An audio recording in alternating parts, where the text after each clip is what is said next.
Hello मेरे प्यारे बच्चों, क्या हाल चाल। उम्मीद है आप लोग अच्छे होंगे। आज के इस वीडियो लेक्चर में हम बात करेंगे फिजिक्स पार्ट 2 के जितने भी वेरी शॉर्ट क्वेश्चन है वो, यानी कुल 20 क्वेश्चन ऐसे हम आपको कवर कराएंगे जो हर बार पूछे जाते हैं या इस बार पूछे जाने की संभावना है। इसके पहले हमने आपको कल एक वीडियो दिया था जिसमें फिजिक्स पार्ट 1 के जितने भी इंपॉर्टेंट वेरी शॉर्ट क्वेश्चन थे वो हमने आपको कवर करा दिया है। कुल 26 उसमें क्वेश्चन हमने कराया हुआ है। 1 घंटे 15 मिनट की वो वीडियो है, जाके आप देख लीजिएगा। वो वीडियो आपको कहाँ मिलेगी, तो फिजिक्स का हमने एक प्लेलिस्ट बना दिया है 3 नंबर वाले इंपॉर्टेंट क्वेश्चन फिजिक्स 2025-26 के नाम से प्लेलिस्ट है। वहां पे आपको जितने भी फिजिक्स के इंपॉर्टेंट क्वेश्चंस या डेरिवेशंस है ये यहाँ पे मिल जाएंगे। डेरिवेशन अगर आपको देखना है तो सबसे लास्ट में चले जाइएगा, वहां पे एक प्लेलिस्ट है फिजिक्स क्लास 12 फिजिक्स डेरिवेशन के नाम से।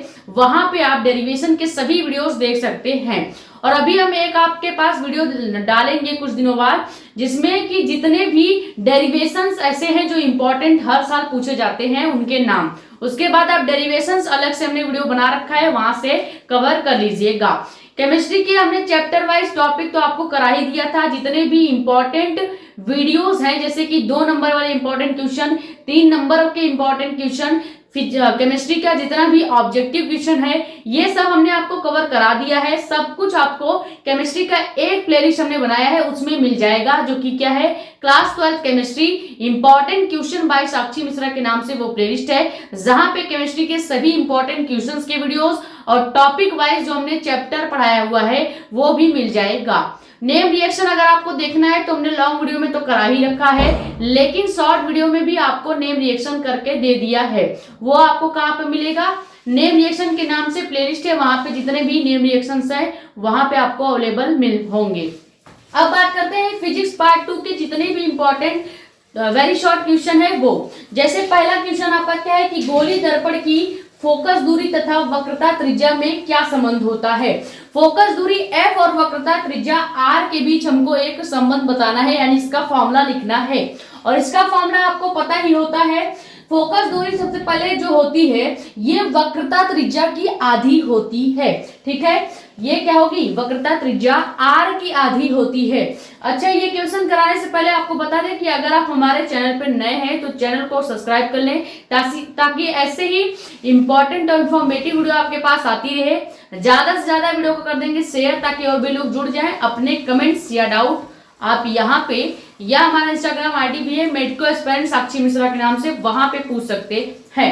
अब पहला क्वेश्चन क्या है कि गोली दर्पण की फोकस दूरी तथा वक्रता त्रिज्या के बीच हमें संबंध लिखना है, यानी इसका फॉर्मूला लिखना है। तो ये क्वेश्चन 2020, 17 और 14 में पूछा गया क्वेश्चन है।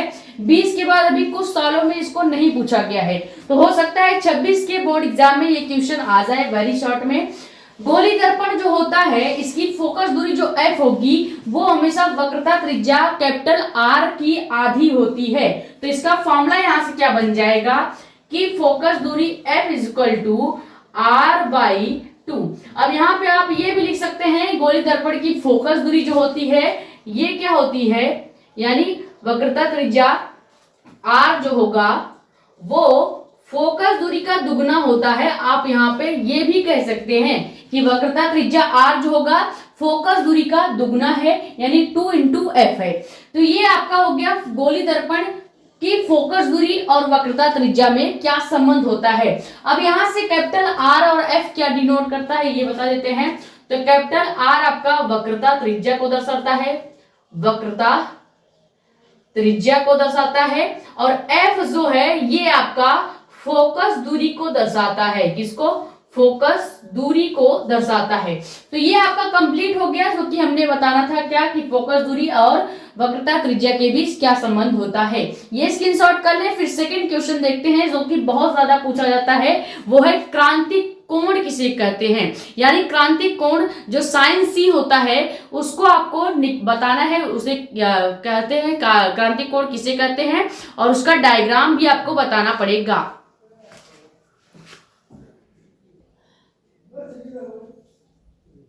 तो सेकंड क्वेश्चन आपका क्या है कि क्रांतिक कोण की परिभाषा क्या होता है बताएं। तो सबसे पहले क्रांतिक कोण आपको बता दें कि अगर आपतन कोण आई जो है वो जैसे ही सघन माध्यम से विरल माध्यम में प्रवेश करती है तो अभिलंब की ओर से दूर हटती है, यानी अभिलंब से दूर हटेगी। और अगर आपतन कोण आई जो है वो अभिलंब से इतना दूर हट जाए कि वो 90 डिग्री के बराबर हो जाए, यानी लंबवत एकदम अभिलंबवत हो जाए, तो वही जो आपका पोजीशन होगा वो क्रांतिक कोण का पोजीशन होगा। तो सबसे पहले क्रांतिक कोण कहते किसे हैं ये देखते हैं। सघन माध्यम में बना वह आपतन कोण आई जिसके लिए विरल माध्यम में बने अपवर्तन कोण आर का जो मान है, आपतन कोण आई तथा अपवर्तन कोण आर का जो मान है वो 90 डिग्री हो जाए तो इसे ही आपतन कोण यहाँ पे कर सकते हैं। तो इस आपतन कोण को ही क्या कहेंगे, इस आपतन कोण को ही क्रांतिक कोण कहते हैं। अब इसे डायग्राम से समझते हैं। मान लीजिए हमने एक सघन माध्यम ले लिया है और नीचे विरल माध्यम ले लिया है। अब यहां से कोई आपका आपतन कोण आई जो है वो इस बिंदु पे टकराती है और आपको पता है कि जो आपतन कोण आई होगा सघन माध्यम से विरल माध्यम में जब प्रवेश करता है तो ये अभिलंब है, अभिलंब से थोड़ा सा क्या होगा, दूर हटेगा, अभिलंब से दूर हटता है। तो ये आपका आपतन कोण हो गया, आपतन कोण आई हो गया। और जैसे ही ये सघन से विरल माध्यम में आएगा तो ये रेड वाला जो है ये अभिलंब है और अभिलंब से देखिए ये इस तरह से दूर हट रहा है। तो जब ये अभिलंब से इस तरह से दूर हटेगा तो ये क्या कहलाएगा, ये धीरे धीरे क्रांतिक कोण के पोजीशन में जा रहा है। फिर सेकंड देखिए कि हमने फिर से आपतन कोण को इस तरह से या कोई प्रकाश की किरण जो है वो यहाँ पे डाला कि जब यहाँ प्रकाश की किरण विरल सघन माध्यम से विरल माध्यम में आएगी तो क्या करेगी, अभिलंब से दूर हटेगी, तो अभिलंब से दूर हटेगी। लेकिन तब तक क्रांतिक कोण नहीं माना जाएगा जब तक ये आपतन कोण आई जो है एकदम क्या करे, इस अभिलंब के या इस परावर्तन कोण के बराबर हो जाए। तो ये जब 90 डिग्री का यहाँ पे कोण बना लेगी तो ये पोजीशन ही क्या कहलाएगा, क्रांतिक कोण कहलाएगा। यानी आपतन कोण आई जो होगा वो अपवर्तन कोण आर का जो मान होगा वो 90 डिग्री के अगर बराबर होगा तो ही क्या होगा, ये क्रांतिक कोण का डायग्राम समझा जाएगा या कर सकते हैं यहाँ पे जो कोण बनेगा वही क्रांतिक कोण होगा। समझ में आ गया। पहले जो आपतन कोण है अगर सघन माध्यम से विरल माध्यम में प्रवेश करती है तो हमेशा कोई भी प्रकाश की किरण सघन से विरल में प्रवेश करता है तो वो अभिलंब से दूर हटता है।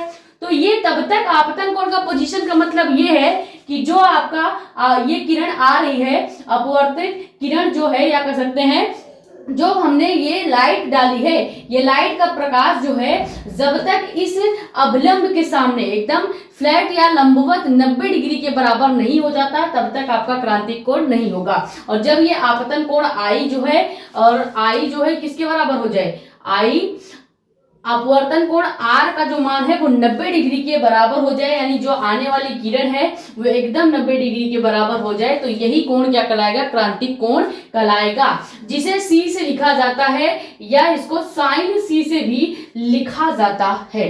ठीक है, ये हो गया आपका क्रांतिक कोण क्या है और ये हमने डायग्राम से भी आपको समझा दिया।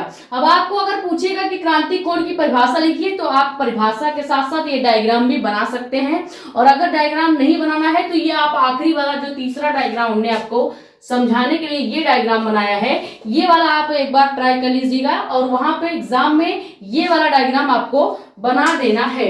अब कभी कभी यहाँ पे क्रांतिक कोण की परिभाषा के साथ साथ पदार्थ के अपवर्तनांक और क्रांतिक कोण के बीच एक संबंध होता है वो भी पूछा जाता है। तो हम यहाँ पे एक पॉइंट और आपको बताएंगे, पदार्थ के अपवर्तनांक n व क्रांतिक कोण C में संबंध क्या होता है, यानी इसका फॉर्मूला क्या होता है।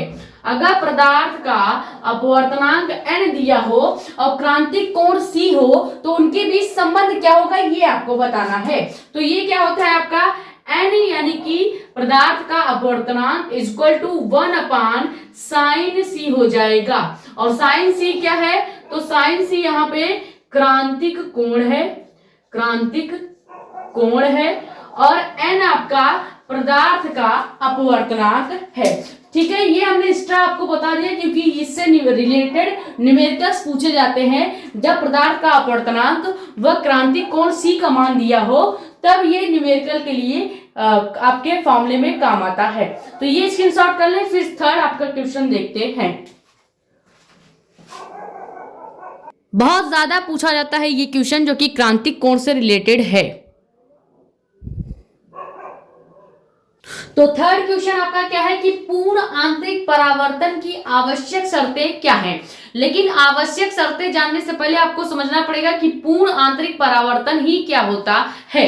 तो ये क्वेश्चन जो है वो 2025 का पूछा गया क्वेश्चन है और कई सालों में और पूछा गया है, 21 में, 17 में, 18 में। तो बहुत ज्यादा इंपॉर्टेंट है।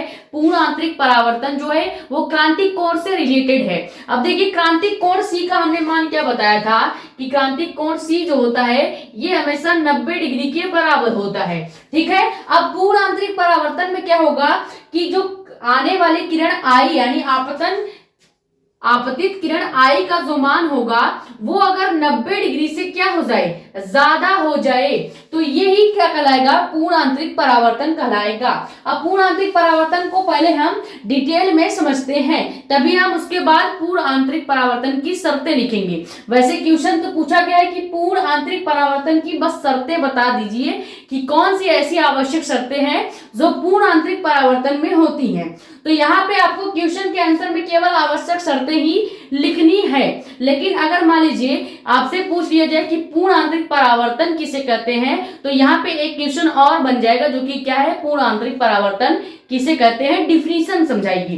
तो सबसे पहले डिफिनीशन समझने के लिए एक डायग्राम हम समझेंगे जो कि क्या है कि आपतन कोण I जो है, आपतन कोण I का अगर मान क्रांतिक कोण यहाँ पे होता है एकदम 90 डिग्री के बराबर, क्रांतिक कोण C से क्या हो जाए, ज्यादा हो जाए, तो यही आपका क्या कहलाएगा, पूर्ण आंतरिक परावर्तन की घटना कहलाएगी। अब अगर इसे हम डिफिनीशन में लिखेंगे तो क्या लिखेंगे कि यदि आपतन कोण I का मान क्रांतिक कोण C, अब क्रांतिक कोण क्या था आपका, ये था, ये वाला रेखा थी, यानी 90 डिग्री पूरा ये क्रांतिक कोण है।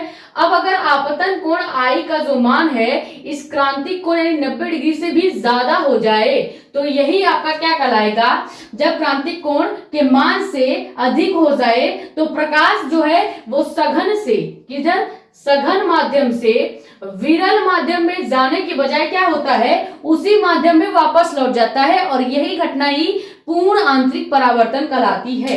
समझ में आया कि यदि आपतित किरण जो आई है वो क्रांतिक कोण 90 से अधिक हो, यानी कि आने वाली जो किरण है वो सघन से विरल में जानी चाहिए, जैसा कि हर बार होता है, लेकिन ये विरल में न जाके फिर उसी माध्यम में यानी सघन से आई और सघन माध्यम में ही वापस चली गई, तो ये घटना ही पूर्ण आंतरिक परावर्तन कहलाती है। अब यही चीज डिफिनीशन में लिख देते हैं। सबसे पहले पूर्ण आंतरिक परावर्तन किसे कहते हैं, तो यदि आपतन कोण I का मान क्रांतिक कोण C 90 डिग्री जो होता है उसके मान से क्या हो, अधिक हो, तो प्रकाश दूसरे माध्यम में यानी सघन से विरल में जानी चाहिए, जबकि ये क्या करती है, तो प्रकाश दूसरे माध्यम में जाने के बजाय उसी माध्यम में वापस लौट जाती है, और ये जो घटना होती है यही पूर्ण आंतरिक परावर्तन कहलाती है।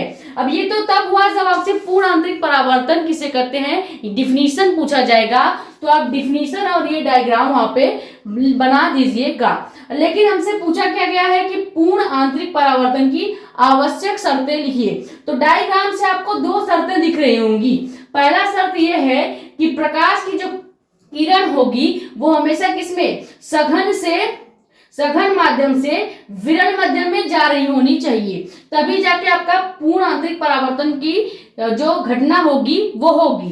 तो यहाँ पे हम क्या लिखेंगे कि प्रकाश की किरण पहली शर्त क्या है, पूर्ण आंतरिक परावर्तन की पहली शर्त है कि प्रकाश की जो किरण है, मान लो कोई एक प्रकाश है और उसकी एक किरण है, तो प्रकाश की किरण जो होगी वो क्या करेगी, हमेशा सघन माध्यम से किसमें, विरल माध्यम में प्रवेश करनी चाहिए, विरल माध्यम में प्रवेश करनी चाहिए, तभी आपका पूर्ण आंतरिक परावर्तन की घटना होगी। और सेकंड आपका क्या है, सेकंड शर्त क्या है कि आपतन कोण आई जो होगा, आपतन कोण आई जो होगा ये हमेशा क्रांतिक कोण C से ज्यादा होना चाहिए। और क्रांतिक कोण हमने क्या बताया था आपको, क्रांतिक कोण 90 डिग्री होता है, और अगर 90 डिग्री से ज्यादा मान किसका है, आपतन कोण I का है, तभी आपका पूर्ण आंतरिक परावर्तन होगा। और यहाँ पे प्रूफ के साथ देखिए, आपतन कोण इधर से आ रहा है और ये 90 डिग्री है, इससे ज्यादा इसका मान है, तो ये पूर्ण आंतरिक परावर्तन की शर्तें हो गई। ठीक है, तो पहली शर्त क्या है कि प्रकाश की जो किरण है हमेशा सघन से विरल माध्यम में जानी चाहिए, और दूसरी शर्त यह है कि जो आपतन कोण I है उसका मान 90 डिग्री से अधिक होना चाहिए। तो यहाँ पे आप पूरा लिख लीजिए कि आपतन कोण I का मान क्रांतिक कोण के मान से अधिक होना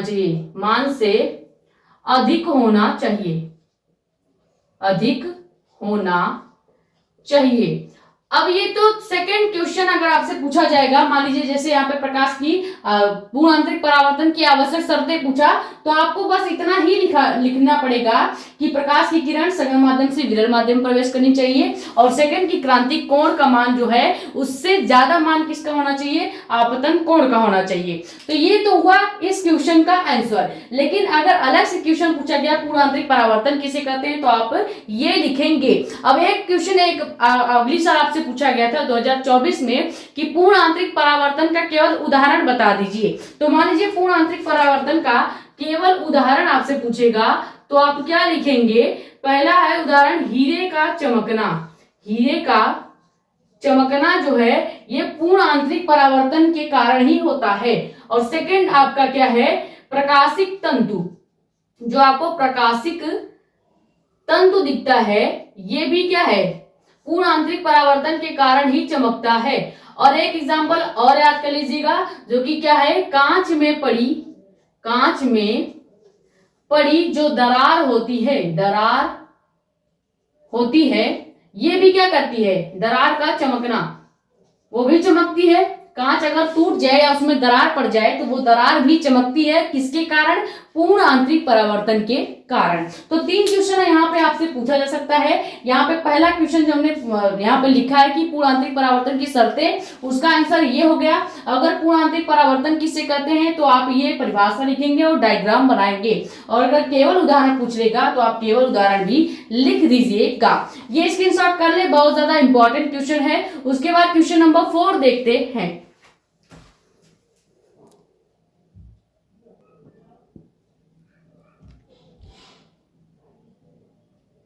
तो चौथा क्वेश्चन आपका क्या है कि किसी प्रिज्म के पदार्थ के अपवर्तनांक n का सूत्र तब लिखिए जब अल्पतम विचलन कोण एवं प्रिज्म कोण के पदों में लिखिए। यानी अल्पतम विचलन कोण क्या होता है, डेल्टा m, और प्रिज्म कोण A होता है, और इसके पदों में फॉर्मूला लिखना है। यानी हमने जो आपको प्रिज्म का डेरिवेशन करवा रखा था उस डेरिवेशन का केवल सूत्र यहाँ पे लिखना है। और ये आपको पता है कि प्रिज्म वाला जो डेरिवेशन आता है अल्पतम विचलन कोण के मान से रिलेटेड जो संबंध है उसका डेरिवेशन डायरेक्ट 5 नंबर में पूछा जाता है, लेकिन वेरी शॉर्ट क्वेश्चन है, इसीलिए यहाँ पे केवल इसका सूत्र आपको लिखना है, और उससे रिलेटेड जो जितने भी आपके वहां पे फॉर्मूले में यूज हुए लेटर्स होंगे उसके आपको डिटेल बताना है।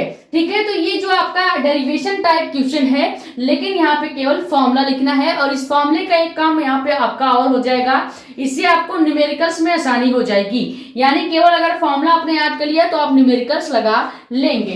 पहला आपको क्या बताना है, प्रिज्म के पदार्थ के अपवर्तनांक का सूत्र लिखना है, वो भी कब, जब अल्पतम विचलन कोण यानी डेल्टा एम हो और प्रिज्म कोण ए हो, तब आपको ये सूत्र लिखना है। ये डेरिवेशन हमने करा रखा है, 35 मिनट की वीडियो है, आप जाके देख लीजिएगा, डिटेल में आपको इसका फॉर्मूला पता चल जाएगा। तो यहाँ पे अगर हम फॉर्मूले की बात करें तो n इज इक्वल टू क्या होता है आपका, साइन ब्रैकेट में a प्लस डेल एम अपान 2 और पूरे के बटे में क्या हो जाएगा, पूरे के बटे में आपका हो जाएगा साइन a बाई 2। यही आपका फॉर्मूला था जो हमने वहां पे डिटेल में डिराइव करके लिखा हुआ है। और ये क्या है, जब अल्पतम विचलन कोण डेल्टा एम और प्रिज्म कोण ए हो और तब जाके पदार्थ के अपवर्तनांक का या प्रिज्म के पदार्थ के अपवर्तनांक का फॉर्मूला ये हो जाता है। तो ये किसका फॉर्मूला हो गया, प्रिज्म के पदार्थ के अपवर्तनांक का फॉर्मूला है और इससे रिलेटेड न्यूमेरिकल भी आता है। ठीक है, ये आपका फॉर्मूला हो गया। अब इसमें जैसे देखिए यहाँ पे a क्या है, डेल्टा m क्या है और n क्या है, ये जानना भी जरूरी है। तो a जो है ये प्रिज्म कोण होता है, प्रिज्म कोण होता है, और डेल m हमने अभी अभी बताया विचलन कोण होता है। तो ये क्या हो जाएगा, विचलन कोण हो जाएगा। और n आपको पता ही है प्रिज्म के अपवर्तनांक को दर्शाता है, प्रिज्म के अपवर्तनांक को बताएगा। ठीक है, ये फॉर्मूला आपको याद रहना चाहिए डायरेक्ट, क्योंकि इससे रिलेटेड न्यूमेरिकल्स बहुत ज्यादा आते हैं। ये आप स्क्रीनशॉट कर ले, फिर अगला क्वेश्चन देखेंगे जो कि क्वेश्चन नंबर 5 है।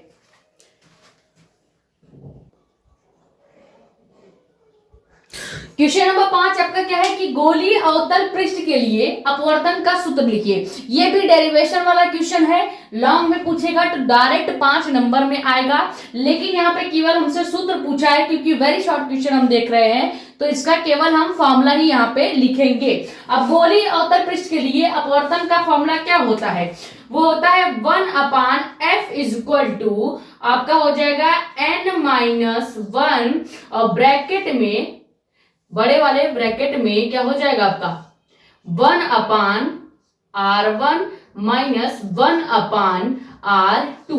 और ये जो फॉर्मूला होता है यही आपका गोलीय अवतल पृष्ठ के लिए अपवर्तन का सूत्र होता है। और ये भी हमने डिराइव करके आपको डिटेल में बता रखा है। डेरिवेशन के कुल 33 वीडियो हमने आपको दिए हैं जिसमें सभी डेरिवेशन हमने करा रखा है। और ये चैप्टर नंबर 9 से रिलेटेड जितने भी डेरिवेशन टाइप क्वेश्चन होते हैं डायरेक्ट 5 नंबर के आते हैं, उससे कम में नहीं आएगा। और 5 नंबर का मतलब है कि आपके लिए 1% के बराबर है। ठीक है, तो एक भी क्वेश्चन या इस तरह के जो फॉर्मूले होते हैं आपको नहीं छोड़ना है, याद रखना है, ताकि इससे रिलेटेड आप न्यूमेरिकल्स भी कर पाए। अब यहाँ पे 1/f में f क्या है, n क्या है, r क्या है, ये जान लेते हैं। तो r यहाँ पे क्या होगा, आपका वक्रता त्रिज्या है, n आपका अपवर्तनांक है, f फोकस दूरी है। तो f यहाँ पे क्या है, फोकस दूरी है, फोकस दूरी है, वो भी किसकी, गोलीय अवतल पृष्ठ की। और उसके बाद n आपका अपवर्तनांक है, अपवर्तनांक है, r आपका क्या है, वक्रता त्रिज्या है। और ये जो फॉर्मूला है किसका है, गोलीय अवतल पृष्ठ के लिए अपवर्तन का ये सूत्र होता है। ये दोनों फॉर्मूला आपको याद रखना है, स्क्रीनशॉट कर ले। फिर क्वेश्चन नंबर 6 आपका देखेंगे।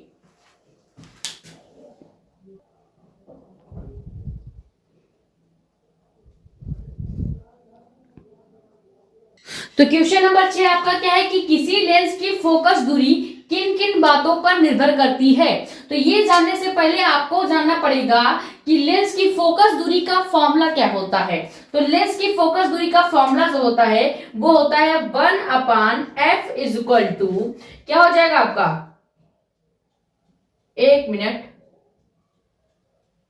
इसके पहले हमने जो आपको गोली दर्पण का फॉर्मूला बताया था, गोली दर्पण के लिए अपवर्तन का जो सूत्र था वहां पे हमने गलत लिख दिया है, क्योंकि हमने लिखना था क्या, गोली दर्पण के अपवर्तन का फॉर्मूला, और हमने लेंस की फोकस दूरी वाला फॉर्मूला वहां पे बता दिया था। तो आप सही कर लीजिएगा, हम यहाँ पे लिखवा देते हैं गोलीय दर्पण के लिए अपवर्तन का सूत्र।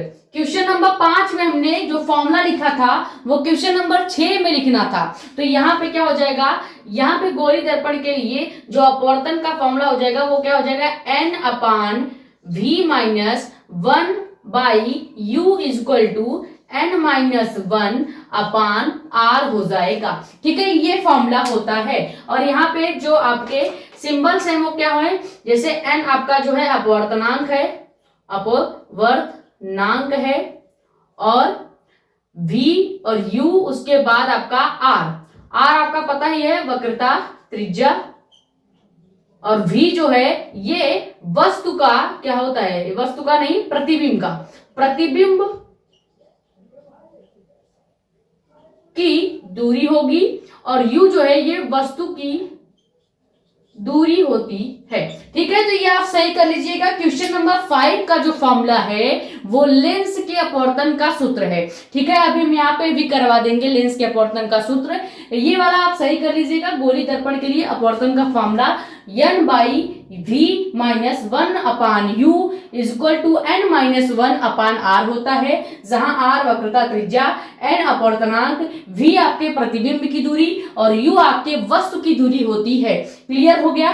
पहले आप इसको स्क्रीनशॉट कर लीजिए, जो कि हमने क्वेश्चन नंबर 5 का गलत किया था। यहां पे हम लिख देते हैं क्वेश्चन नंबर 5 का राइट आंसर यही है। पहले आप ये 5 का स्क्रीनशॉट कर लें, फिर इसको इरेज करके हम फोकस दूरी का फॉर्मूला लिखेंगे, वो भी किसके, लेंस के फोकस दूरी का फॉर्मूला, जिसके पहले हमने लिख दिया था वो ही है।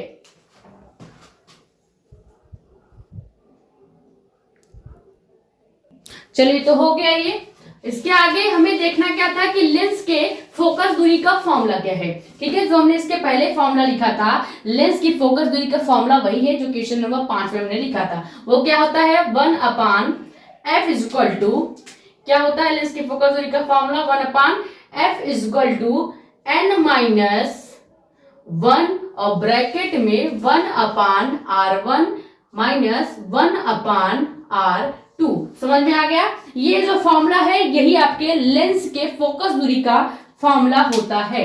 किसका फॉर्मूला होगा, लेंस के फोकस दूरी का, लेंस के फोकस दूरी का। ठीक है, अब ये आपका राइट फॉर्मूला है, वो थोड़ी सी वहां पे मिस्टेक हो गई थी, आप सही कर लीजिएगा। आर यहाँ पे आपको पता ही है वक्रता त्रिज्या होगी, एन आपका अपवर्तनांक, एफ आपका फोकस दूरी होता है। अब क्वेश्चन हमसे फॉर्मूले नहीं पूछा है, क्वेश्चन में हमें फॉर्मूला नहीं पूछा है, पूछा है क्या कि फोकस दूरी जो एफ है ये किन किन बातों पर निर्भर कर रहा है। तो एफ जो है वो आपको दिख रहा होगा एन यानी अपवर्तनांक पर, और आर यानी वक्रता त्रिज्या पर निर्भर कर रही है। तो यहाँ पे हम क्या लिख देंगे, फोकस दूरी निम्न बातों पर निर्भर करती है। पहला क्या है, अपवर्तनांक पर, अपवर्तनांक एन पर, और दूसरा आपका क्या है, वक्रता त्रिज्या, त्रिज्या आर पर, कैपिटल आर, ठीक है, पर निर्भर करती है। यह मुख्य रूप से दो बातों पर निर्भर करती है। आप यहाँ पे एक और ऐड कर सकते हैं, लेकिन मुख्य रूप से ये दो ही चीजों पर निर्भर करती है, जो कि फॉर्मूले में आपको दिख रहा है। पहला है अपवर्तनांक n और दूसरा है वक्रता त्रिज्या r। लेकिन तीसरा आपका क्या है, वो है आपका प्रकाश के रंग पर, कि प्रकाश का कलर कैसा है, प्रकाश का कलर कैसा है, सफेद है, नीला है, हरा है, किस रंग का प्रकाश आ रहा है उस रंग पे भी निर्भर करता है। और लाइट जो होता है हमेशा सफेद रंग की आती है, भले आपको अलग अलग कलर्स में दिखाई दे, लेकिन हमेशा लाइट सफेद रंग से चलती है। समझ में आ गया। ये आपका हो गया लेंस की फोकस दूरी का फॉर्मूला, और वो किन बातों पर निर्भर करती है वो। अब क्वेश्चन नंबर 5 जो हमने गलत करवाया था वो सही भी करवा दिया, आप कर लीजिएगा। वहां पे फॉर्मूला हमने अलग से बता दिया, फिर से अच्छे से ये स्क्रीनशॉट कर ले। फिर क्वेश्चन नंबर 7 देखते हैं।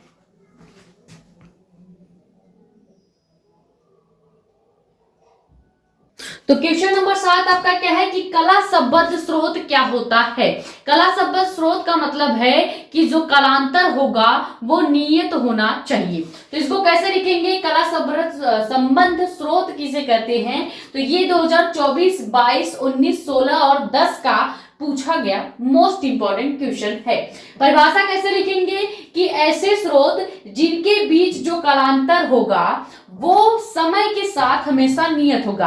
आप समय में कोई भी परिवर्तन कर दें लेकिन कालांतर जो है वो नहीं बदलेगा। जैसे आप कितना भी कोई मेहनत करवा ले आप नहीं करेंगे, ठीक है। वैसे ही स्रोत जो है जिनके बीच कालांतर समय के साथ नियत रहता है, ठीक है। ऐसे स्रोत जिनके बीच का जो कालांतर होगा वो हमेशा टाइम के साथ नियत होगा। मेन शब्द क्या है कि कालांतर जो है अगर नियत है तो ऐसे स्रोत को क्या कहेंगे, कला संबद्ध स्रोत कहेंगे। सेकंड क्वेश्चन आपका क्या है कि प्रकाश के विवर्तन के लिए आवश्यक शर्तें कौन कौन सी होती हैं। अब प्रकाश का विवर्तन हो या प्रकाश का व्यतिकरण हो, इससे रिलेटेड जो क्वेश्चन आते हैं बहुत ज्यादा इंपॉर्टेंट होते हैं, तो इसलिए हमने इसको डायरेक्ट वेरी इंपॉर्टेंट लिख दिया है, क्योंकि अगर सन लिखने बैठते शायद 2-3 लाइन भर जाती, ठीक है। तो प्रकाश के विवर्तन के लिए आवश्यक शर्तें क्या है। पहला है कि अवरोध का आकार होना चाहिए। अवरोध का मतलब क्या है कि छिद्र, ठीक है। अवरोध का मतलब क्या है कि छिद्र का जो आकार है वो क्या होना चाहिए, किसके बराबर होना चाहिए, छिद्र, अवरोध या छिद्र का आकार जो है ये प्रकाश की तरंगदैर्घ्य के बराबर होने चाहिए, या प्रकाश के तरंगदैर्घ्य के बराबर होना चाहिए, ठीक है। तो पहली शर्त क्या है कि अवरोध यानी कि छिद्र का जो आकार है और प्रकाश की तरंगदैर्घ्य की कोटि का होना चाहिए। दो चीज यहाँ पे होना चाहिए, तब जाके आपका प्रकाश का विवर्तन होगा। विवर्तन का मतलब क्या है, जो प्रकाश है, जो लाइट है, वो किसी भी पदार्थ या कण के तीक्ष्ण किनारे से यानी कि किसी एक किनारे से लड़के अगर निकलता है तो ये क्रिया क्या कहलाती है, विवर्तन कहलाती है। जैसे विवर्तन के लिए आवश्यक शर्त क्या है, पहला जो छिद्र का आकार है वो डिपेंड करता है कि विवर्तन कैसे होगा, और प्रकाश का तरंगदैर्घ्य भी डिपेंड करता है कि विवर्तन कैसे होगा। तो ये दो क्वेश्चन के स्क्रीनशॉट आप ले लीजिए। फिर क्वेश्चन नंबर 9 आपका देखते हैं।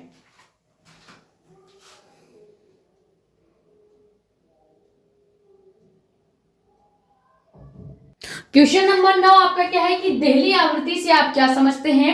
देहली आवृत्ति जो है बहुत ज्यादा पूछा जाने वाला क्वेश्चन है। देहली आवृत्ति और कार्यफलन ये दोनों ऐसे क्वेश्चन है जो हर साल वेरी शॉर्ट क्वेश्चन में आते हैं।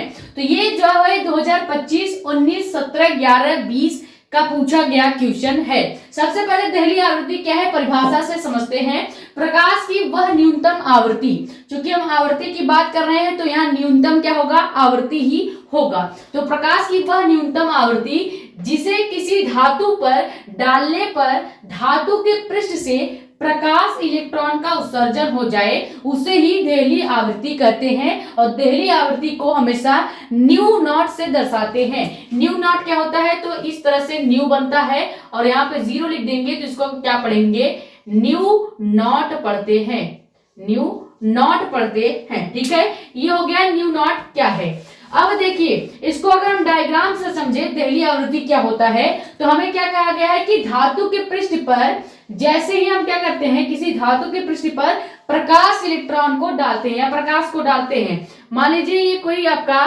धातु का पृष्ठ हो गया, किसका पृष्ठ, धातु का पृष्ठ, जो कि चीख चीख के कह रहा है कि मैं धातु हूं, ठीक है। अब इस पे हमने कोई प्रकाश की किरणें डाली, ठीक है। जैसे ही धातु के पृष्ठ पर प्रकाश की किरणें पड़ती हैं, जिसमें जो ऊर्जा, इस प्रकाश की किरणों का ऊर्जा कितना है, या कह सकते हैं फोटोन की किरणें हमने डाल रहे हैं, तो यहाँ पे फोटोन का जो ऊर्जा होगा या फोटोन की ऊर्जा जो होगी वो E=H इंटू क्या हो जाएगा, H इंटू न्यू होगा। H इंटू न्यू की ऊर्जा वाला हमने प्रकाश यहाँ पे डाला धातु की पृष्ठ पे। अब ये जो प्रकाश है वो क्या करेगा, प्रकाश इलेक्ट्रॉन का उत्सर्जन करेगा। किसका उत्सर्जन करेगा, प्रकाश इलेक्ट्रॉनों का उत्सर्जन करेगा। प्रकाश इलेक्ट्रॉनों का उत्सर्जन करता है और ये जो क्रिया कहलाती है यही आपकी क्या कहलाएगी, दहली आवृत्ति कहलाएगी। समझ में आ गया। यानी कि हम कोई एक धातु का पृष्ठ लेंगे जिसपे हम जो प्रकाश डालेंगे उस प्रकाश की फोटोन का जो ऊर्जा होगा या उस प्रकाश की जो ऊर्जा होगी वो कितनी होगी, हमेशा E = H न्यू होगा, जहां H आपका प्लांक नियतांक और न्यू आपका क्या है, दहली आवृत्ति होता है। ठीक है, H आपका प्लांक नियतांक और न्यू आपकी दहली आवृत्ति होगी। ये हो गया। अब देखिए फोटोन की ऊर्जा का जो फॉर्मूला है इससे रिलेटेड न्यूमेरिकल्स भी आते हैं, इसलिए हमने यहाँ पे ये बता दिया। ये प्रकाश जो हम यहाँ पे धातु के पृष्ठ पे डाल रहे हैं इस प्रकाश की ऊर्जा है जिसे हम फोटोन कहेंगे। यानी यहाँ पे हम फोटोन को डालते हैं धातु के पृष्ठ पे और उस फोटोन की ऊर्जा हमेशा E = H/v होगा। जैसे ही प्रकाश धातु के पृष्ठ पे पड़ता है तो यहाँ से कुछ प्रकाश इलेक्ट्रॉन बाहर निकलते हैं और ये पूरी जो घटना है आपकी दहली आवृत्ति कहलाती है, जिसे हम न्यू नॉट से दर्शाते हैं। अब हमसे तो केवल दहली आवृत्ति क्या है या उससे आप क्या समझते हैं ये पूछा गया था, तो हमने ये बता दिया है। लेकिन अगर दहली आवृत्ति का फॉर्मूला पूछेगा तो आप क्या लिखेंगे, न्यू नॉट = क्या हो जाएगा आपका C/λ0। ठीक है, यहाँ पे न्यू नॉट क्या है, तो न्यू नॉट हमने पहले ही बता दिया दहली आवृत्ति होता है। दहली आवृत्ति को न्यू नॉट से दर्शाते हैं। C आपका क्या है, प्रकाश की तरंग है। ठीक है, या प्रकाश की चाल, प्रकाश की चाल जो कि कितना होता है 3 × 10⁸ मीटर/सेकंड होता है। ठीक है, और लैम्डा नॉट यहाँ पे क्या है, लैम्डा नॉट आपका दहली तरंग दैर्घ्य होता है। दहली तरंग दैर्घ्य होता है और हमने न्यू नॉट भी बता दिया है जो कि क्या होती है, दहली आवृत्ति होती है।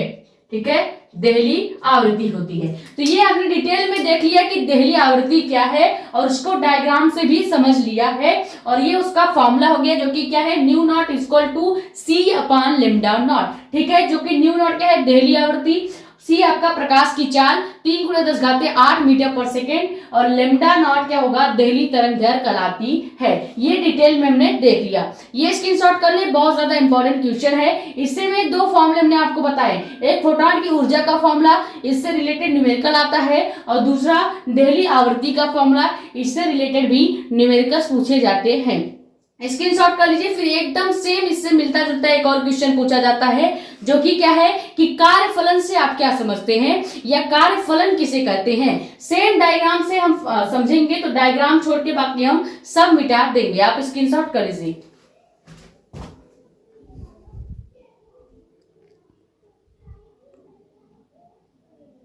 तो क्वेश्चन नंबर 10 आपका क्या है कि कार्यफलन की परिभाषा क्या होती है या कार्यफलन से आप क्या समझते हैं।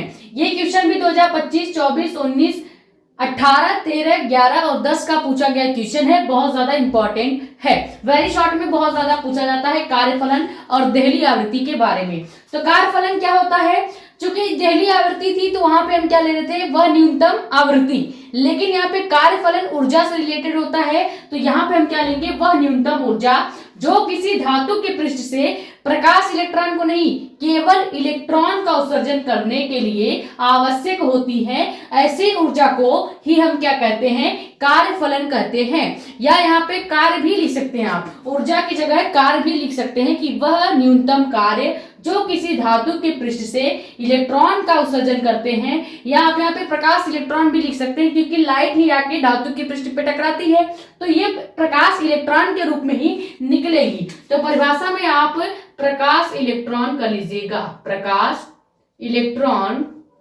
उत्सर्जन करने के लिए आवश्यक होती है, उसे ही कार्यफलन कहते हैं। जैसे यहाँ पे हमने कोई प्रकाश की किरणें धातु के पृष्ठ पर डाली है, अब ये प्रकाश की किरण जैसे ही धातु के पृष्ठ पे पड़ेगी तो ये वापस प्रकाश इलेक्ट्रॉन का उत्सर्जन करेगी और इसके बीच में जितना भी वर्क लगेगा या कह सकते हैं जितना भी ऊर्जा लगेगी वह ऊर्जा या कार्य ही क्या कहलाएगा, कार्यफलन कहलाता है। अब इसका फॉर्मूला क्या होगा कार्यफलन का, तो कार्यफलन का फॉर्मूला होता है आपका W0 = h into new not. ठीक है, ये आपका कार्यफलन का इंपॉर्टेंट और मेन फॉर्मूला हो गया, जिससे रिलेटेड बहुत ज्यादा न्यूमेरिकल्स आते हैं। लेकिन अभी अभी हमने देखा कि देहली आवर्ती न्यू नॉट इक्वल टू एक फॉर्मूला होता है। क्या होगा? देहली आवर्ती nu naught equal to formula क्या होता है? C upon lambda naught. तो अगर हम न्यू नॉट की जगह सी अपॉन लेमडा नॉट रख दें तो एक आपका कार्यफलन का और फॉर्मूला बन जाएगा। वो क्या बनेगा? W naught equal to H into यहाँ पे सी अपॉन लेमडा नॉट। ठीक है, ये आपका एक और फॉर्मूला बन गया किसका? कार्य फलन का। तो ये दोनों फॉर्मूला बहुत ज्यादा इंपॉर्टेंट है आपके न्यूमेरिकल्स के लिए। ठीक है, ये हमने सेकेंड वाला कैसे निकाला? देहली आवृत्ति के फॉर्मूले से, जो कि हमने इसके पहले देखा है। ये स्क्रीनशॉट कर लीजिए। फिर क्वेश्चन नंबर 11वां देखते हैं।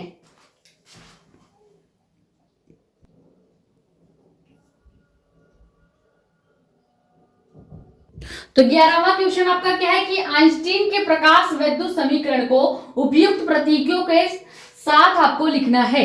यानी आइंस्टीन ने जो फॉर्मूला दिया था 1/2 m into V max square, और वहां पे क्या था?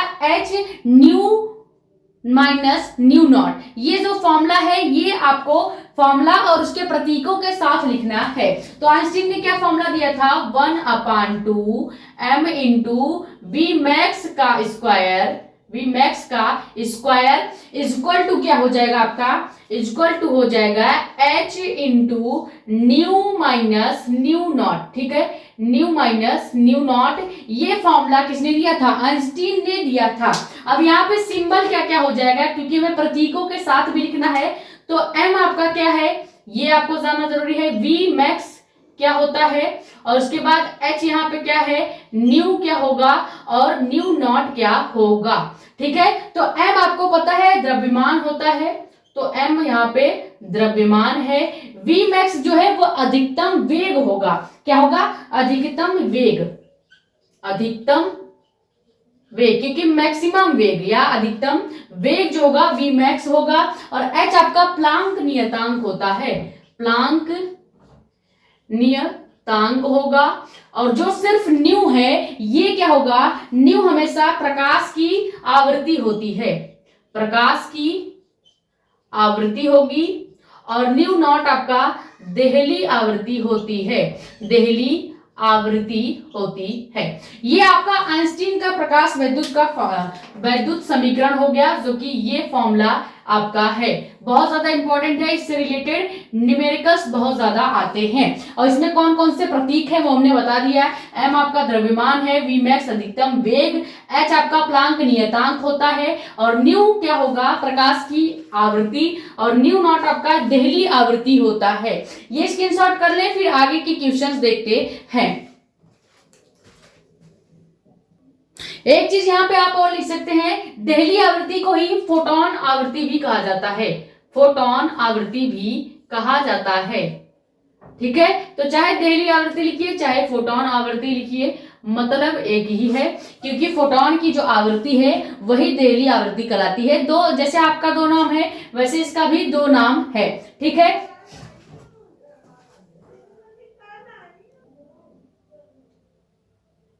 तो 12वां क्वेश्चन आपका क्या है कि डी ब्रॉगली तरंगदैर्घ्य के सूत्र का उपयुक्त प्रतीकों के साथ लिखिए। ठीक है, डी ब्रॉगली ने तरंगदैर्घ्य का 3 फॉर्मूला दिया था। वैसे तो एक ही दिया था, पर उसको हम 3 तरीके से लिख सकते हैं, यानी कि हम इसको तीनों फॉर्मूले देखेंगे।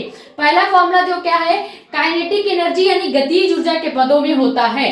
काइनेटिक एनर्जी के पदों में तरंगदैर्घ्य का जो सूत्र डी ब्रॉगली ने दिया था वो क्या था? Lambda equal to h upon root में 2m इंटू के, 2m इंटू के। ठीक है, ये हो गया।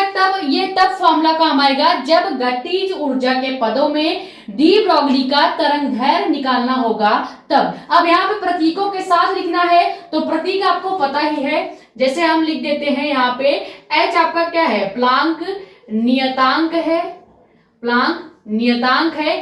m आपका द्रव्यमान, m आपका द्रव्यमान है, और k आपका काइनेटिक एनर्जी यानी कि गतिज ऊर्जा है, और लेमडा आपको पता ही है तरंगदैर्घ्य है, तरंग धैर्य है।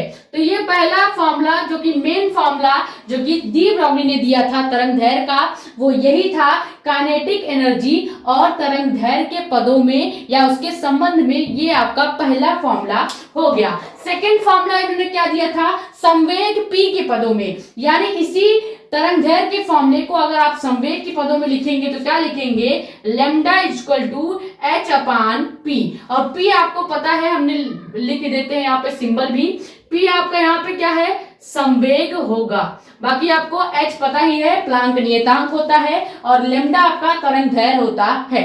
ये सेकेंड फॉर्मूला हो गया। डी ब्रॉगली ने जब संवेग p के पदों में तरंग दैर्घ्य का फॉर्मूला दिया तो उन्होंने क्या दिया, lambda equal to H upon P. ठीक है। थर्ड फॉर्मूला क्या है, द्रव्यमान m व वेग v के पदों में तरंग दैर्घ्य का फॉर्मूला क्या हो जाएगा, lambda equal to H upon m into v। ठीक है। तो ये तीन फॉर्मूला तरंग दैर्घ्य का डी ब्रॉगली ने दिया था।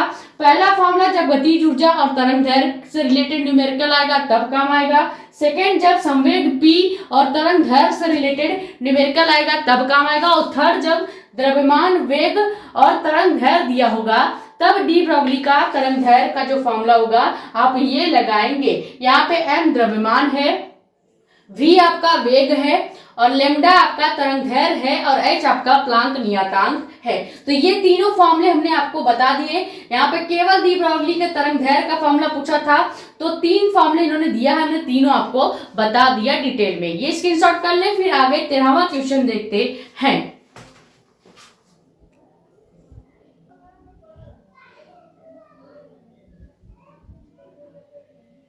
तो क्वेश्चन नंबर 13वां आपका क्या है कि हाइड्रोजन परमाणु का इलेक्ट्रॉन जो है वो वृत्तीय कक्षा में घूम रहा है। मान लीजिए आपका एक कोई वृत्तीय कक्षा हो गया। ठीक है। अब इसमें कोई एक r त्रिज्या की दूरी का ये आपका वृत्तीय कक्षक है, जिसमें कोई हाइड्रोजन का इलेक्ट्रॉन जो है वो इस तरह से घूम रहा है, यानी कि चक्कर लगा रहा है। तब जो आपका कोणीय संवेग होगा, और प्लांक नियतांक के पदों में कोणीय संवेग का आपको फॉर्मूला लिखना है। यानी कि माना कोई हाइड्रोजन परमाणु H का इलेक्ट्रॉन जो है वो r त्रिज्या के वृत्तीय कक्षा में चक्कर लगा रहा है। अब यहाँ पे जब ये वृत्तीय कक्षा में चक्कर लगाएगा तो एक कोणीय संवेग उत्पन्न करेगा। उसी कोणीय संवेग और प्लांक नियतांक के पदों में उस कोणीय संवेग का फॉर्मूला आपको लिखना है। तो कोणीय संवेग का फॉर्मूला क्या हो जाएगा, J इक्वल टू हो जाएगा आपका m इंटू एच अपान 2 पाई। ठीक है। ये आपका मेन फॉर्मूला है किसका, कोणीय संवेग का। कब, जब हाइड्रोजन का इलेक्ट्रॉन गोली कक्षा में चक्कर लगाएगा। अब जरूरत नहीं, ऐसा नहीं है कि यहाँ पे कि हमेशा हाइड्रोजन का इलेक्ट्रॉन ही चक्कर लगाए, अलग अलग इलेक्ट्रॉन भी चक्कर लगा सकते हैं। बस आपको कोणीय संवेग का फॉर्मूला याद होना चाहिए, क्योंकि चाहे कोई भी इलेक्ट्रॉन चक्कर लगाएगा कोणीय संवेग का फॉर्मूला सेम रहेगा, जो कि क्या है, J equal to m into H upon 2 pi. अब यहाँ पे J जो कोणीय संवेग है इसी को हम कभी कभी क्या लिखते हैं, m इंटू v या m into v into r भी लिख सकते हैं। J यानी कोणीय संवेग J को हम m into v into r भी लिखते हैं। बाकी जो फॉर्मूला है वो सेम ही रहेगा। यहाँ पे क्या है, n है। ठीक है। J इंटू n है, n इंटू h अपान 2 पाई। तो यहाँ पे J की जगह कोणीय संवेग को m into v into r भी लिखा जाता है। बाकी फॉर्मूला सेम रहेगा, n इंटू एच अपान 2 पाई सेम रहेगा। अब अगर हम यहाँ पे एक केस माने कि हमने n को क्या कर दिया है, 1 मान लिया है। यदि n इज इक्वल टू 1 हो तब ये फॉर्मूला कैसे चेंज होगा। अगर n इक्वल टू हम 1 मान लेंगे तो ये फॉर्मूला किसमें चेंज हो जाएगा, m into V into R is equal to n 1 हो गया, यानी n हट जाएगा। बचेगा क्या, केवल यहाँ पे h अपान 2 पाई बच जाएगा। ठीक है। तो ये हमने 3 फॉर्मूले आपको बता दिए। पहला J equal to n into H upon 2 pi, दूसरा J को ही हम लिख सकते हैं m into V into R, J को ही लिखा जाता है, कोणीय संवेग को ही लिखा जाता है, और ये आपका फॉर्मूला सेम है। अब अगर हम n को 1 मान लेंगे तो n हट जाएगा, बाकी आपका m into V into R equal to H upon 2 pi वैसे ही रहेगा। अब आप यहाँ पे m into V into R की जगह जे भी लिख सकते हैं। ठीक है, ये हो गया कोणीय संवेग का फॉर्मूला तब जब आपका कोई इलेक्ट्रॉन वृत्तीय कक्षा में चक्कर लगाएगा। अब देखते हैं 14वां क्वेश्चन आपका क्या है। स्पेक्ट्रम आपने पढ़ा ही होगा, जितने भी श्रेणियां होती हैं, लाइमन श्रेणी, बामर, पास्चन, फुंड और उसके बाद ब्रैकेट श्रेणी। यहाँ पे स्पेक्ट्रम से रिलेटेड क्वेश्चन बहुत ज्यादा पूछे जाते हैं वेरी शॉर्ट में। तो क्वेश्चन कैसे आएगा कि हाइड्रोजन के स्पेक्ट्रम में कौन सी श्रेणी है जो पराबैंगनी भाग बनाती है। आपको उस श्रेणी का नाम बताना है जो पराबैंगनी भाग में बनती है या पराबैंगनी भाग बनाती है। तो हम आपको पूरा स्पेक्ट्रम ही यहाँ पे समझा देंगे। यहाँ पे केवल पराबैंगनी भाग का ही पूछा है, लेकिन अगर आप पूरा स्पेक्ट्रम समझ जाएंगे तो चाहे दृश्य भाग से रिलेटेड क्वेश्चन आए या आपका अवरक्त भाग से रिलेटेड क्वेश्चन आए, आप आराम से लिख लेंगे। तो स्पेक्ट्रम में 5 प्रकार की श्रेणियां होती हैं। पहला लाइमन, दूसरा बामर, तीसरा पास्चन, चौथा फुंड, ब्रैकेट और 5वां फुंड। अब यहाँ पे देखिए लाइमन श्रेणी जो है ये हमेशा पराबैंगनी भाग बनाता है। कौन सा भाग बनाएगा? पराबैंगनी भाग बनाएगा। तो हमारा आंसर यही हो जाएगा। पूछा क्या है कि हाइड्रोजन के स्पेक्ट्रम में कौन सी श्रेणी पराबैंगनी भाग बनाती है, तो आंसर क्या होगा? लाइमन श्रेणी पराबैंगनी भाग बनाती है। पर अगर क्वेश्चन अगर चेंज कर दिया तो क्या चेंज करेगा कि पूछ लेगा कि कौन सी श्रेणी दृश्य भाग बनाती है, तो आप कहेंगे कि बामर श्रेणी जो है, बामर श्रेणी जो है ये दृश्य भाग बनाती है। और जो आपका पास्चन, ब्रैकेट और फुंड श्रेणी है, ये तीनों श्रेणियां अवरक्त भाग में बनती हैं, अवरक्त भाग में बनती हैं। अगर आपसे आप पूछा जाएगा कि पास्चन श्रेणी कौन सा भाग बनाती है, तो आप कहेंगे पास्चन श्रेणी अवरक्त भाग बनाती है। और अगर इसका उल्टा पूछ लिया कि अवरक्त भाग कौन सी श्रेणी बनाती है, तो आप कहेंगे पास्चन श्रेणी, ब्रैकेट श्रेणी और फुंड श्रेणी बनाती है। तीनों श्रेणियों का नाम वहां पे आपको लिखना पड़ेगा। ठीक है, तो ये आप श्रेणी को समझ गए होंगे। हाइड्रोजन स्पेक्ट्रम आपने डिटेल में समझ लिया होगा। ठीक है, ये हमने बता दिया लाइमन श्रेणी हमेशा पराबैंगनी भाग बनाता है, बामर हमेशा दृश्य भाग बनाएगा और पास्चन, ब्रैकेट और फुंड हमेशा अवरक्त भाग बनाता है। ये स्क्रीनशॉट कर लीजिए। फिर क्वेश्चन नंबर 15वां आपका देखते हैं।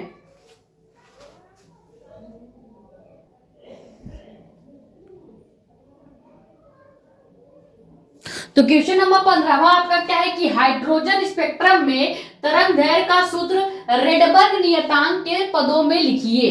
यानी आर और तरंग दैर्घ्य लेम्डा में संबंध लिखना है, जो कि क्या होता है हाइड्रोजन स्पेक्ट्रम में एक फॉर्मूला बहुत ज्यादा है पूछा जाता है। वो क्या है कि अगर एक श्रेणी का मान 1 दिया है, यानी n1 एक श्रेणी का मान मान लीजिए है और n2 दूसरे श्रेणी का मान है, तो आपको कैसे निकालना पड़ेगा? जब हाइड्रोजन का एक स्पेक्ट्रम की श्रेणी का मान दिया होगा और दूसरे स्पेक्ट्रम की श्रेणी का मान दिया होगा, यानी 2 स्पेक्ट्रम की श्रेणियों का मान दिया होगा, तब तरंग दैर्घ्य अगर पूछता है तो आपको ये फॉर्मूला लगाना है, जो कि क्या होता है 1 upon lambda equal to R into 1 upon n1 का स्क्वायर, जो कि पहली श्रेणी का स्क्वायर होगा, पहले श्रेणी के मान का स्क्वायर होगा, माइनस दूसरे श्रेणी के मान के स्क्वायर के बराबर होता है। और ये फॉर्मूला हमेशा जब 2 श्रेणियों का मान दिया होगा और तरंग दैर्घ्य पूछा जाएगा तब ये फॉर्मूला लगाया जाता है। इससे रिलेटेड न्यूमेरिकल्स बहुत ज्यादा आते हैं। जैसे यहाँ पे लाइमन श्रेणी का मान 1 होगा तो आप 1 का स्क्वायर करेंगे, और पास्चन श्रेणी का मान 2 होगा तो आप 2 का स्क्वायर करेंगे, दोनों को घटा देंगे और रेडबर्ग नियतांक का एक वैल्यू होता है वो रखेंगे, उसके साथ गुणा करेंगे, जो मान आएगा वो आपका हाइड्रोजन स्पेक्ट्रम, दोनों श्रेणियों के बीच के हाइड्रोजन स्पेक्ट्रम में लगने वाली तरंग दैर्घ्य का मान हो जाएगा।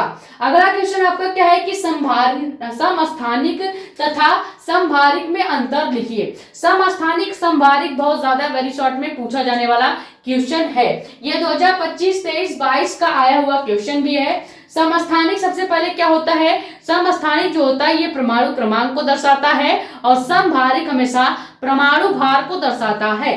तो दोनों में अंतर क्या है कि समभारिक में परमाणु क्रमांक समान होंगे, जबकि समभारिक में परमाणु भार समान होंगे, जबकि समस्थानिक में परमाणु क्रमांक समान होते हैं। तो यही चीज आप लिख देंगे कि समस्थानिक में परमाणु क्रमांक समान होगा, जबकि समभारिक में, क्योंकि नाम से ही क्लियर है, समभारिक यानी परमाणु का भार, ठीक है, परमाणु का भार जो है समभारिक में समान होता है, यही अंतर है। अगला क्वेश्चन क्या है कि AMU यानी जो आपका परमाणु द्रव्यमान मात्रक यानी एटॉमिक मास यूनिट होता है, AMU एटॉमिक मास यूनिट क्या है आपको ये बताना है, और किलोग्राम के साथ इसका संबंध क्या होता है। ये क्वेश्चन 2024, 22, 18 और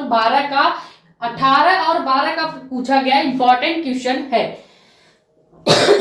सबसे पहले AMU क्या होता है, एटॉमिक मास यूनिट क्या होता है, तो कार्बन परमाणु के द्रव्यमान के 12वें भाग को ही परमाणु द्रव्यमान मात्रक कहा जाता है। अब कार्बन के 12वें भाग को, ठीक है, कार्बन 6 जो होता है उसका 12वां भाग अगर आप निकालेंगे तो वो जो मान आएगा वो मान आपका एक एटॉमिक मास यूनिट होता है, और एक एटॉमिक मास यूनिट का जो मान है वो क्या होता है, वो 1.66 इंटू 10⁻⁻27 kg होता है। क्योंकि हमसे ये भी पूछा गया है कि किलोग्राम के साथ इसका संबंध क्या होगा, तो किलोग्राम में इसका वैल्यू जो होगा 1.66 इंटू 10⁻⁻27 kg होता है। ये हो गया एटॉमिक मास यूनिट यानी परमाणु द्रव्यमान मात्रा क्या होगा, ठीक है, ये स्क्रीनशॉट कर लें। फिर आगे के क्वेश्चंस देखते हैं, यानी क्वेश्चन नंबर 18 देखेंगे।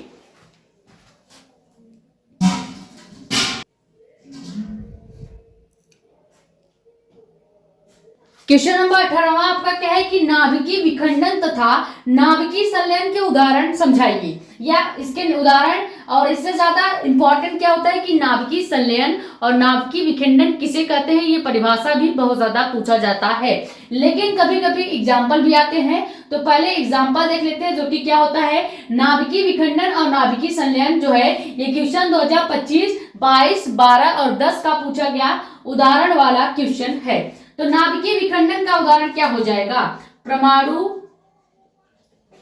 बम जो होता है ये नाभिकीय विखंडन पर कार्य करता है, और एक और इसका एग्जांपल हो जाएगा परमाणु भट्ठी, ठीक है, परमाणु बम और परमाणु भट्ठी जो होगा ये नाभिकीय विखंडन का एग्जांपल होगा। जबकि नाभिकीय संलयन में सूर्य आ जाता है, नाभिकीय संलयन का एग्जांपल क्या होगा, सूर्य होगा, और दूसरा होगा हाइड्रोजन बम, ठीक है, हाइड्रोजन बम जो है ये आपका नाभिकीय संलयन का एग्जाम्पल है, यानी जिसमें नाभिकों का विखंडन नहीं हो रहा है। जैसे परमाणु बम है तो इसमें नाभिक विखंडित हो जाएंगे फूटने पर, परमाणु भट्टी में भी वही चीज होगी, लेकिन नाभिकीय संलयन में सूर्य का जो देखेंगे कभी भी नाभिक विखंडित नहीं होता, संलयित रहता है। तो ये आपका नाभिकीय संलयन का एग्जाम्पल हो जाएगा। अगला क्वेश्चन क्या है कि एन टाइप तथा पी टाइप अर्धचालक में आवेश वाहक कौन होता है, यानी कि आवेश प्रवाह कौन करता है, ठीक है। तो यहाँ पे एन टाइप और पी टाइप में आपको अर्धचालक जो होते हैं उनमें आवेश वाहक बताना है। तो सबसे पहले एन टाइप की बात करते हैं। एन टाइप में सबसे ज्यादा क्या पाए जाते हैं, एन टाइप में सबसे ज्यादा इलेक्ट्रॉन देखने को मिलता है। तो यहाँ पे आवेश वाहक का कार्य कौन करेगा, इलेक्ट्रॉन करेगा। लेकिन पी टाइप के अर्धचालक में सबसे ज्यादा होल्स यानी कि कोटर देखने को मिलते हैं। होल्स या छिद्र या कोटर आप कह सकते हैं, इसकी संख्या बहुत ज्यादा होती है, बहुसंख्यक होते हैं। तो यहाँ पे आवेश वाहक कौन हो जाएगा, पी टाइप में आवेश वाहक होल्स, कोटर या छिद्र होता है। एन टाइप में आवेश वाहक इलेक्ट्रॉन होता है, ठीक है, यानी इलेक्ट्रॉन की संख्या एन टाइप अर्धचालक में ज्यादा होती है, तो वो वहां पे आवेश का वाहन करेंगे। और यहाँ पे पी टाइप में कोटरों यानी कि छिद्रों की संख्या ज्यादा होगी, इलेक्ट्रॉन की संख्या कम होगी। तो यहाँ पे छिद्र जो होंगे आवेश का प्रवाह करेंगे। ये स्क्रीनशॉट कर लीजिए। फिर आखिरी क्वेश्चन देखेंगे, क्वेश्चन नंबर 20।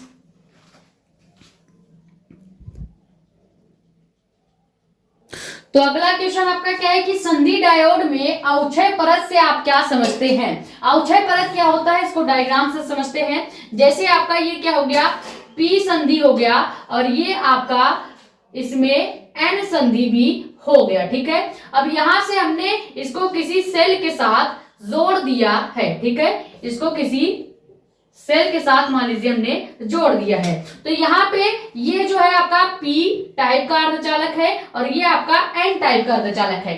अब पी टाइप के अर्धचालक में अभी हमने बताया कोटरों की संख्या जो है ज्यादा होगी, होल्स इसमें ज्यादा होंगे और इलेक्ट्रॉन जो होंगे वो कहीं कहीं देखने को मिलेंगे। लेकिन एन टाइप में इलेक्ट्रॉन की संख्या ज्यादा होगी और होल्स जो है वो यानी कि छिद्र जो है कहीं कहीं देखने को मिलेगा।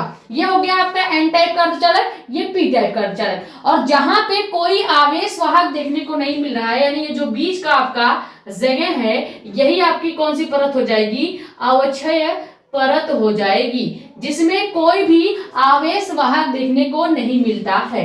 ठीक है, इसमें आपको कोई भी आवेश वाहक देखने को नहीं मिलता है और ऐसे परत को ही क्या कहते हैं, अवक्षय परत कहते हैं। तो यही चीज हम लिख देंगे कि संधि डायोड में, ये आपका पूरा संधि डायोड है, इस पीएन संधि डायोड में पी और एन के निकट दोनों ओर वह क्षेत्र, पी और एन के निकट दोनों ओर का वह क्षेत्र, यहाँ पे बीच में एक और लाइन ड्रॉ करेंगे हम। अब दोनों ओर के निकट वह क्षेत्र जिसमें कोई भी आवेश वाहक उत्पन्न नहीं है या जिसमें कोई भी आवेश वाहक जो है वो अवेलेबल नहीं है, उपलब्ध नहीं है, उसे ही ऐसे ही परत को हम क्या कहेंगे, अवक्षय परत कहेंगे। तो ये आपके 20 क्वेश्चन हमने फिजिक्स पार्ट 2 के कराना था जो कि हमने कंप्लीट करा दिया।